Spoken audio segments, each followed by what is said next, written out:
ஐயா நான் இன்னொரு உதவி கேட்கலாமா உங்ககிட்ட? தாராளமாக கேளுப்பா. 100 ரூபாயை திருப்பி கொடுத்துருக்குற. இதுக்கு மேலே எனக்கு உன் மேலே நம்பிக்கை வைக்கிறதுக்கு என்ன வேணும்? ஏய் திட்டு போயா இப்போ கேட்குறேன் போடுறா. கேளுப்பா. ஒரு உதவிண்ணா 2-3 உதவி கூட கேளு. நான் செய்ய தயாராக இருக்கிறேன். நீங்கள் இப்படி தான் சொல்லுவீங்கன்னு எனக்கு தெரியும் ஐயா. நீங்கள் தான் மனித கடவுளாச்சே.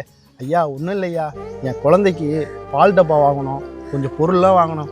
ஒரு 1000 ரூபாய் கடனாக தர முடியுமா? என்னடா இது 100 ரூபாய் கொத்தான், திடீர்னு 1000 ரூபாய் கேட்குறானே. இவங்ககிட்ட என்ன பண்ணுறது? தம்பி நீ வேற என்ன கடவுள் ரொம்ப புகழ்ந்துட்ட. உனக்கு தராத யாருக்கு தம்பி தர போகிற 1000 ரூபாய்? இந்தா. ஐயா ரொம்ப நன்றி ஐயா.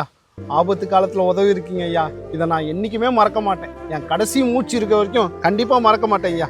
ரொம்ப நன்றி ஐயா. தம்பி நன்றியெல்லாம் வேணாப்பா. காசை மட்டும் கரெக்டாக தந்து கொடுத்துட்டானா அது போதும்.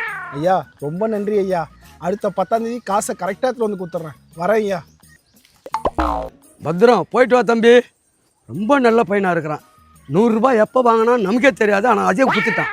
1000 ரூபாய் கொடுத்துருக்குறோம். அந்த 1000 ரூபாயை 10ஆம் தேதி தர நிற்கிறான். கண்டிப்பாக தந்து கொடுத்துருவான். இந்த மாதிரி நல்ல பசங்கள்லாம் இருக்கிறதுனால தான் நம்ம நாட்டில் மழை பெஞ்சபடியே இருக்குது. சரியான